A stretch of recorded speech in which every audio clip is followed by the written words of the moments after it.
Hello friends, welcome to my new blog. আজকে এই যে যেটা রান্নার আয়োজন দেখতেছেন পুরোটাই বিয়ার আয়োজন। এনে মটন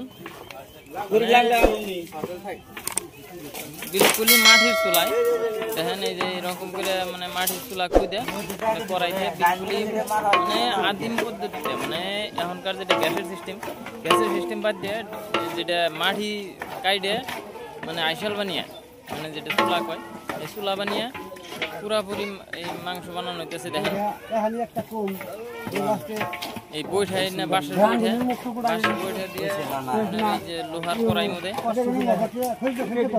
একটা বিয়া বাড়ির জন্য যতখানি মটনের প্রয়োজন মানে মাংসের প্রয়োজন, এখানে মাংস এই যে চলতেছে। দেখেন এটা পুরোটাই মানে খাসির মাংস বিয়া বাড়ির আয়োজন।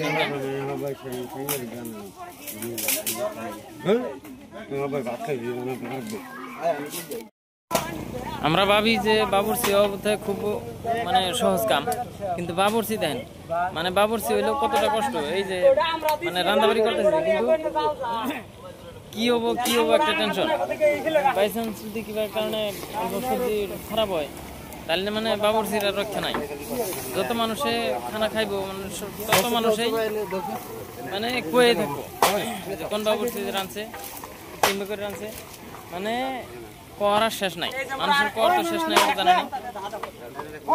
পরিশ্রমের উপরে পরিশ্রম, সারা সময় বসে দেওয়া নাই রে এরকম লাগে কেন কেনা। যদি একবার তলে লাগে ধরে সারা মাংসই খারাপ, মানে তলের থনে যেটা স্যান বেরোবো ওই স্যানের জন্য মানে খাওয়ার সম্ভাবনা। বাবুর্চি সবসময় গরম পানির বালতি যেমন আতি রাখে, কোনটাই অল্প প্রবলেম হয় লগে লগে গরম পানি ঢেলে দেয়।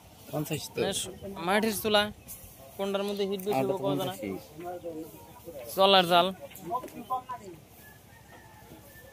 এই দেখতেছেন মানে বালতি নিয়ে ঘুরতেই রয়েছে, যেটার মধ্যে অল্প দেখা যায় যে পানির অবস্থাপাতি কম, নগে নগে ওইটার মধ্যে পানি ঢেলে দেয়। তারপরে এই যে বৈঠাকে মানে সবাই সবসময় কয়ে থাকে যে বৈঠাকেই ছাইরো না, এই জন্যই তলে জানি যে নায়িকা না ধরে। তো বন্ধুরা, এই ধরনের ভিডিও পাওয়ার জন্য অবশ্যই চ্যানেলটা সাবস্ক্রাইব করবেন। যদি ভিডিও ভালো লাগে অবশ্যই আমার সাথে থাকবেন।